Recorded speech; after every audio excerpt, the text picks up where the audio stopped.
Well, hello everybody and welcome to our Wednesday walkabout. First of all, thank you so much for hanging out with me and Victor and Stuart on what I would call just a loopy Linda work day.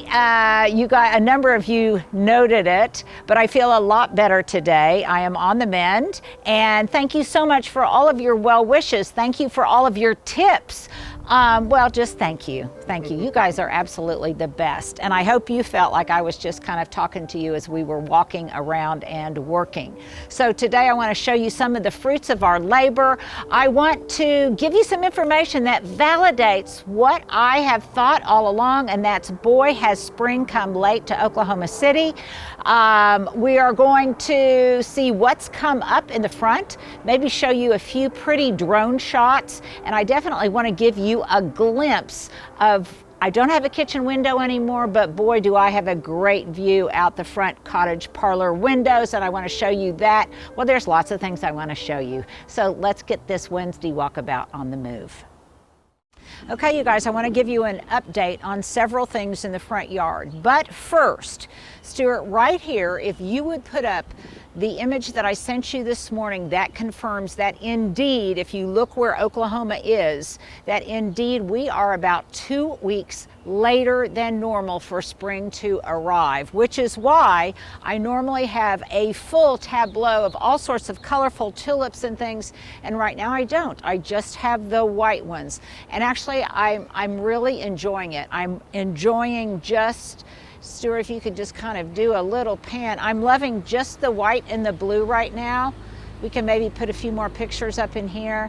And it has a nice, clean, fresh look to it, just the white and blue, and then pretty soon it will all change. And I think that's really fun. In fact, we're going to try to do this for you. We're going to try to drone what it looks like now in this color palette and what it will look like a little bit later when all of the other darker, pinker tones begin to present themselves. Now, as an update, I did order another umbrella, and I think it arrives on Friday, and I will put it right in here, post it right here as it were.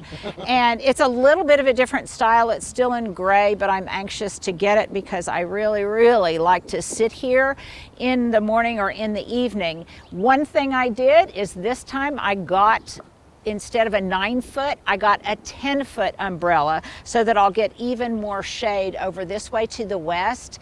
And Stuart, let's make sure we will put a link in the description box below, and I will also put a link on Instagram. And if we forget, which we often do, I'm so sorry, you guys, please just text me or send a comment or something, and I will let you know exactly where I got it and how much it was. So something else that I'm going to do as I make my daily rounds, I noticed, and I'll show you this a bit later in the video, is I'm going to show you a couple of different ways to grow your sunshine ligustrum. Now, over there in the foreground, I've showed you how they just are so sweet in just perfectly round yellow forms. And that's what they looked like in miniature at Bricks when they were still in their containers. But over here, they've gotten a lot taller. And here's my question of the day. Tell me if you think that this tall one would look just spectacular if I pruned it up. I really de-messed what the trunk looks like below, removed a lot of that twiggy stuff, exposed some of its legs, and then also gave you a little bit idea, a little bit of a glimpse of the boxwood globe behind it. Now, yesterday, Victor came and he helped tremendously. We had so much to do in the backyard that we didn't have an opportunity to prune the boxwood in the front yard, but we will be doing that. Stuart said that I should point this out to you. Stuart's always, he so sweetly protects me. I know so many of you wish you had a Victor, and let me tell you, I didn't really have a Victor until a couple of years ago. So remember, I gardened for 30 years at that other house without a Victor. Now, periodically for really heavy stuff, I had people come in and help me. But now I not only have the back that I used to have, and I'm 30 years older or 40 years older, but the other thing is I don't have the time. I'm really spending a lot more time doing other things, a lot more time writing, a lot more time doing public speaking. I hope pretty soon to be spending a lot more time with a grandbaby. So because of that, I've given myself permission. So, but if you're at a certain place in your garden and you're frustrated and you're thinking, oh, I can't do this unless I have a Victor, yes, you can. You may not be able to do it as quickly or on as big a scale, but nevertheless it can be done just by chopping it up into small components, which is what I have done, for years. The other thing is, a lot of, I'm rationalizing this, I'm sorry, but it's an explanation. The other thing is, I normally don't do it just like this, all quickly in one full sweep, but I am getting ready for 2 big events, and because spring has been slow, I've had to do this. Yeah. So, and I'm not being defensive here. What I'm being is honest, and to, in all cases, want you guys to know that this is accessible to you too, not just to me. It just may not be in the same time frame. So that's just a little explanation. Please give me some forbearance on that. But I really feel compelled because I don't ever want to discourage you guys from getting out and doing it yourselves. Exactly that. We want to encourage them to know that they can't, just because they see people here helping doesn't mean they need people to help to do what they want. Right. And for 30 years I didn't. I did it 35 years. In fact, till just a couple of years ago, I pretty much did it all myself. So I digress from my question of the day, and that is, do you think I should prune this up? Because I am really tempted to do it, and I may start out and see if I think it's going to work. So there is that. Okay, some other perennials that are really coming up. Look at all of the penstemons. So this is Husker Red penstemon with the kind of maroon foliage. All of that is coming up in big clumps, but what is also coming up is penstemon, like right here, that I seeded, and some of the seed, it germinated in kind of wonky places. So I believe that is a green variety of penstemon, green leaf variety of penstemon, and these, on a day that it's cloudy and I have a little bit more time, I'm going to be moving them around.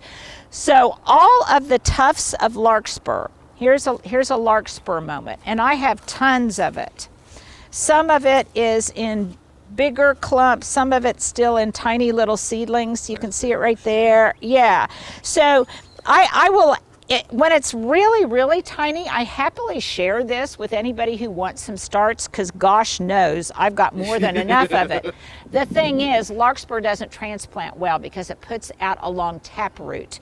And so if you get here and you want me to share some with you, I always happily share, but again, it has to be done at a very specific moment in time or it won't transplant well.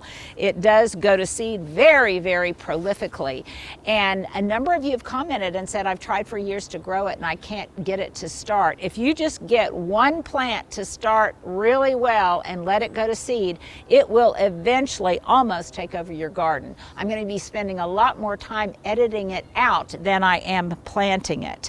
And then I've really cleaned up all of my foxglove here. I'm pleased with that. And well, I'm just kind of pleased with the way that the front yard is beginning to unfold. Had some fun visitors yesterday who came through from Missouri. They were en route to Round Top, Texas, to the antique show there, and they just had to come by the cottage. So I'm so happy about that.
Okay, in case you're wondering what notes I just took, if you'll see over there, there's a big gap right in front of that pot where I need to put a stepping stone, so I made notations on that. I made notations of a big clump. I even took a picture of where I see some foxglove seedlings, so I want to make sure that nobody steps on those, and I'll come back and I'll probably put I don't know, maybe a golf tee or something in there to kind of protect them. I still have not moved that one Fire Chief arborvitae, but boy, doesn't that look pretty there with it being backlit by the eastern sun. The other thing that I need to do is I need to come back in here and I need to put some dirt on top of that topiary there, so it kind of hides the lip of that round pot. And it'll make it look a little bit more finished. And I also kind of notice one thing that's very important if you're trying to get a completely round shape. Sometimes it's all about the bottom of it. So you can see on those sunshine ligustrum where I need to tidy up the very bottom so that it's really a little bit more definition between the soil and the top. And I'm going to do that a little bit later. And obviously you can see that this boxwood needs to be pruned, and in short order it will be. I'm so excited. Nothing really to add, just a few things to move around and modify. I also think I'm going to go ahead and cut down the dry stakes on the butterfly candy because it's very slow in coming out. It's kind of marring the view, and it'll come up just fine from all of the rosettes at the base. So I think I'm going to do that too. Okay, so I'm making a note. It is what time in the morning? It's 9:23 right now. We've actually been out here for a while. But I'm making a note that the light on this area at this time of day is absolutely spectacular. It would be even better if I already had the window box finished. But the boxwood is just glossy, it's glowing, it's very, it just illuminates that whole space. You may also note, Stuart, if we walk over here a little bit, now, I've got to cut back these oversized geraniums. They've been transplanted. I will do that. This pot needs to be relocated.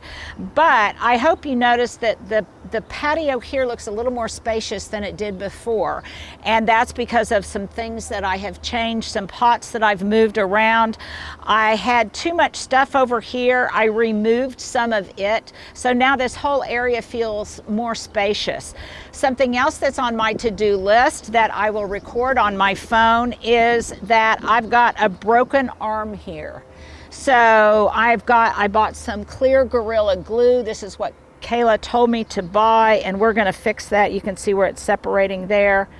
And I'm going to come back and I'm going to fix that. I bought a clamp. I bought some things so that we're going to take care of that. You guys may be asking me about this furniture. I bought it a couple of years ago. I would say that in terms of its performance, I love, love, love the way it looks. In terms of longevity, it probably hasn't held up as well as I would like, but that's partly because I have so many visitors, and all of my visitors are big guys. I mean, It's true. My husband, Stuart, Victor, and the guys, when they sit here, they're all men. They're not all dainty women just doing ladies do lunch. But nevertheless, I really like the way it looks, so I'm going to hold on to it for a while longer. Would I buy it again? Yeah, I probably would, especially if I were someone who didn't have so many guests that put such high demand on furniture. But nevertheless, I love the way it looks, and I think it will look even better once I get the umbrella in place.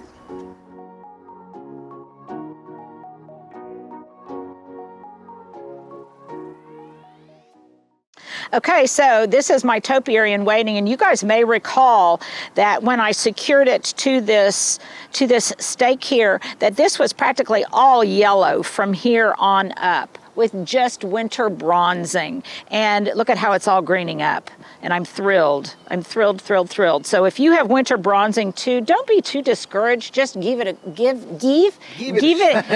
shot. Give it a good feed. I love the top buxus stuff, but any kind of really balanced fertilizer will work. I'm still going to do my boxwood video, just waiting on my back to get a little bit better. But that is one case, and and this is a more extreme case over here. I've showed it to you before, but I'm going to show it to you again because this is really dramatic. This was practically, the entire plant was practically this bronze color just a couple of weeks ago. And since I've been feeding it and it's gotten sun and warmth, look at how it's really, really greening up. This is, yeah, it's alive and it is well. Now what I am waiting on is this Cranberry Creek boxwood over here. And I think it is finally, it's slow, but I think it is finally starting to green up. I can see some green down in there. So it's strange to me how this one section here just bronzed, but it could have been just a microclimate. It could have been a wind burst or something, a cold flash, I don't know. But I'm waiting on that. So if you guys haven't already been, you want to go to Bricks. I was there day before yesterday, I think, and I showed you some of the wonderful hanging baskets that they had. I'm having more color this way because I really want this to be a dramatic focal point when my guests arrive. Stuart, if you can follow me this way, we can come down the stairs. Watch out for the travelers. Yeah, moving from one location to the next. And now torque, Oh, okay, there we magically torque, yeah, torque. And see how pretty that looks? I think it looks kind of romantic. Good morning. I think it looks pretty romantic with all of those flowery blooms with still plenty of room to get up and down the steps. And again, this time I want it to look like a living Easter basket, and I think by the time everything gets finished, it will. The grass, which was really tardy in greening up, now is starting to do that. I'm letting it grow out a little bit more than I normally would, and tomorrow we'll come back in and we'll edge this really well, and that fertilizer kicked in, I think, pretty nicely. In case you were wondering, I'll say it again, all of these white tulips that are coming up, this would be, once more of the white tulips are in place and in full bloom, this would be a wonderful, wonderful place for a wedding shoot, I think. I think it could be absolutely spectacular, especially when all of the white tulips are in bloom and lined up right here. And there would be this whole passage lined in white and blue. And then can you imagine a bride standing up here? I think it would be really, really lovely. So that's what I'm going for. I had 500 of these white Vidal tulips from Color Blends, and they're all coming out. And then after that, there's another 500 or 600 that will be in different colors. Okay, this is the other thing that just thrills me no end. Well, you know what? Let's take a break and I'll show you when we come back. Okay, you guys know that I'm a girl who loves a color echo, and this blue and white thematic is making me swoon. So one thing that I love is this salvia. This was, I believe it was East Friesland salvia, and I transplanted some of it from the upper terrace down here, and it will bloom in a perfect color echo to these pansies and violas.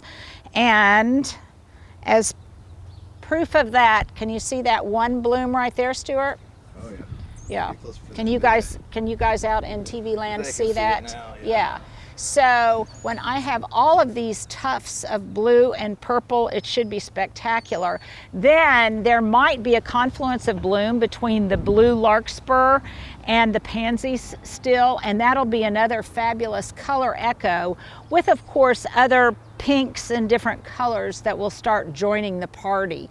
But it's very pleasing to me. Then also the Veronica, let me see, this Veronica right here, that was a gift from someone many years ago, is also one of my favorite plants, and it will send up lavender spires. Oh, that's not the same as the other. No, it's not. You'll notice that has a glossy leaf, and this has more of, well, a less matte leaf. That one down there particularly, you can tell. I was trying to find differences. They're actually pretty similar, aren't they? Yeah, they're similar. So yeah, that's that leaf, and there's that one, and look at all the blooms on that one. Yeah, that's good. So imagine tomorrow when all of this is beautifully, beautifully edged. And I'll come out now that my back is getting a little bit better. It's almost better. Yes, I just can, so everybody knows, she's getting down a little easier. Yes, I'm getting Obvious down. to me that it wasn't quite as painful. Yes, and I did tons of stretching this morning, tons of ice. I've really been good. Okay, when we come back, I'm going to show you something that's well, it's a departure from all of this blue and white. Okay, look at these beautiful red tulips. Now, I'm not exactly sure what variety they are. I think they might be a red Apeldoorn. But if you want to perennialize your tulips, and by that I mean get them to come back every year, this is how you would do it. So the past 2 years since I've been here, 3 years actually, when I saw them the first time, these have bloomed beautifully around these trees. There's 2 tufts of them.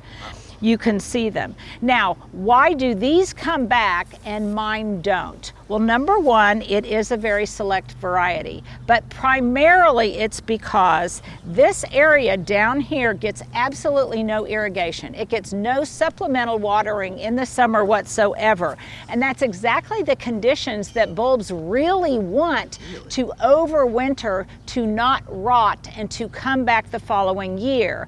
The other thing that they do is once these are out of bloom, which is so sad, but once they go out of bloom, they let all of this foliage yellow and die back and put that food resource into the bulb itself again for rebloom next year.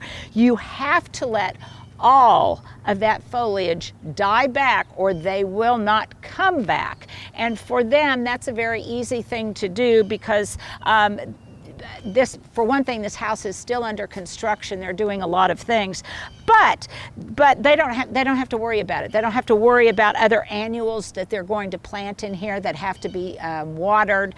They just come up magically. They die back, then they come up again.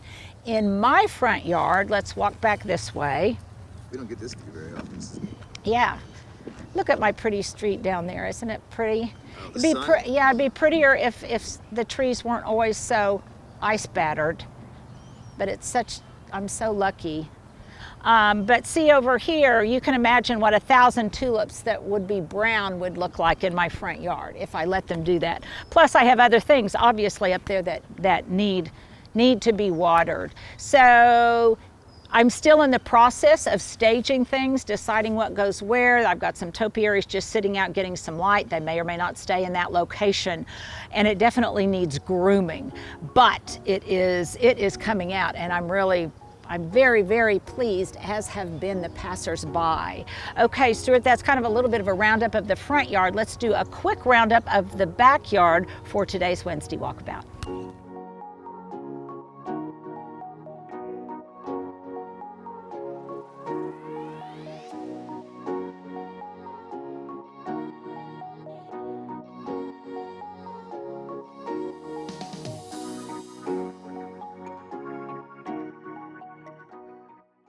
Okay, so this is the shot, this is the block that I see across the street from me, and I'm so happy because my neighbor, they just planted a couple. These are really newly planted. This is a red sunset maple.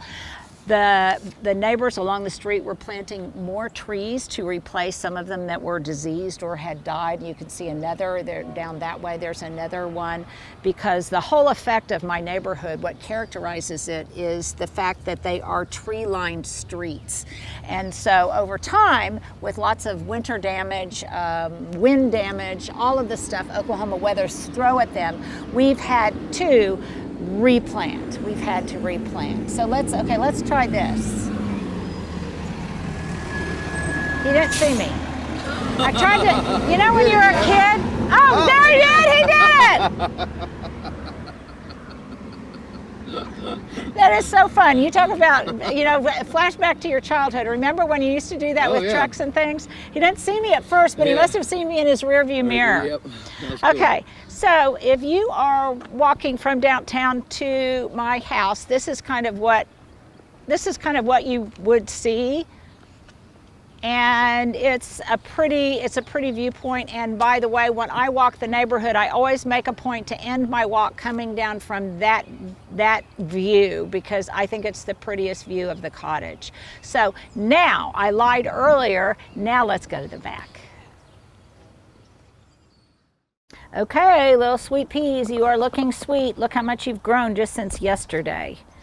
Little darlings. Okay, let's go down here. Temporary topiary row. I think pretty soon I'm going to be able to move these to the backyard as I continue my backyard staging. And they look pretty happy here. Pretty happy, yeah, this combo of topiary plus brick plus wrought iron is really beautiful, even though this isn't in any way on display. It's just kind of here for practicality. It nevertheless looks pretty together, and I need to kind of keep that in mind. Okay, let's go this way, past my uglies. In fact, why don't I just meet you guys in the backyard? Okay, as promised, let's do a little bit of pruning on the sunshine ligustrum. And I was in a good mood until Stuart just told me that a week from this Friday it's supposed to be 94. I wasn't trying to be the bearer of bad news. The day before my garden tour. Well, that's Oklahoma for you. Okay, so being mindful of my back. And you'll notice I do have my basket here, and I do have my kneeler pad, and right here, Stuart, if we can find one, I want to put a picture of the kneeler bench that I've known about for a long time, and I've never indulged in it, but after this week I decided, oh, maybe I will indulge in it, and partly because so many of you recommended it. Okay, so I'm going to start at the bottom here. And I can remember from physical therapy way back when that the physical therapist said, once I got down on my knees, I could move this way as much as I wanted. I just needed to be careful not to really torque my back. Careful going back up, yeah. Yeah. So it's once I'm down here, I'm pretty okay, but still I'm being very careful. Okay, see down there, Stuart? If I have made it clear enough for you. So what I'm doing is I'm going to work up from the bottom, and I am going to start just removing stuff. And sometimes there will be big branches and sometimes not. And if I don't get the cut close enough, I can always come back and remove more later. And as always, there are some cuts that are more satisfying than others.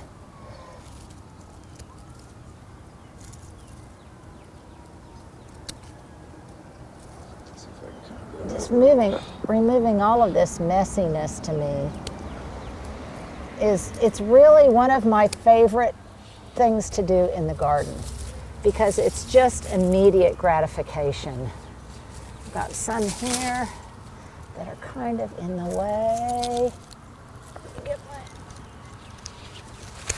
And we'll definitely do, sorry, Stuart. That's all right. I got it. We'll definitely do a before and after too, so you guys can see what's going on.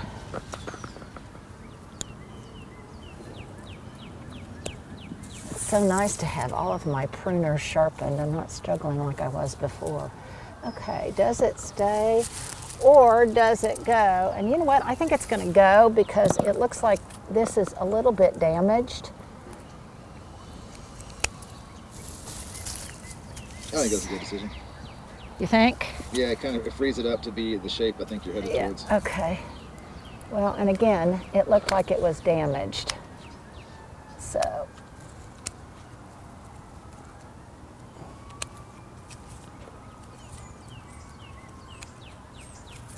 Listen to those birdies. Doesn't that just make you happy? Did you hear what the bird, did you read that? Yes, I did. Yes.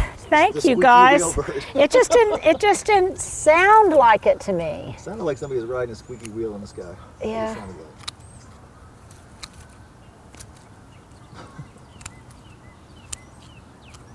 I like when people notice my little jokes. Yes, Stuart. Stuart thinks he's a comedian.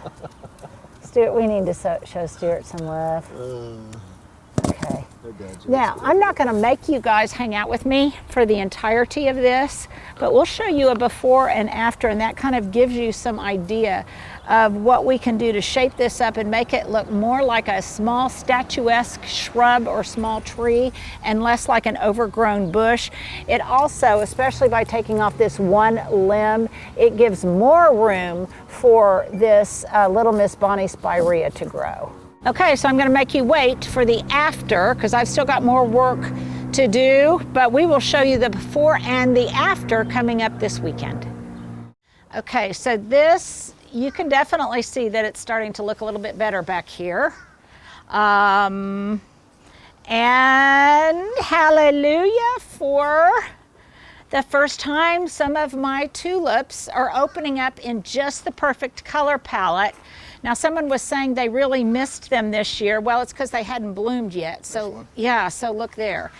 And I think they are a perfect color echo to the geraniums on my geranium stand. Now, let's walk over this way if we can, Stuart. Oh, I've got a pink geranium here. It needs to go to the front. But if we stand right here now, Okay, so I see where I'm standing right here. Do a dance. Okay, if we've got this view from right there,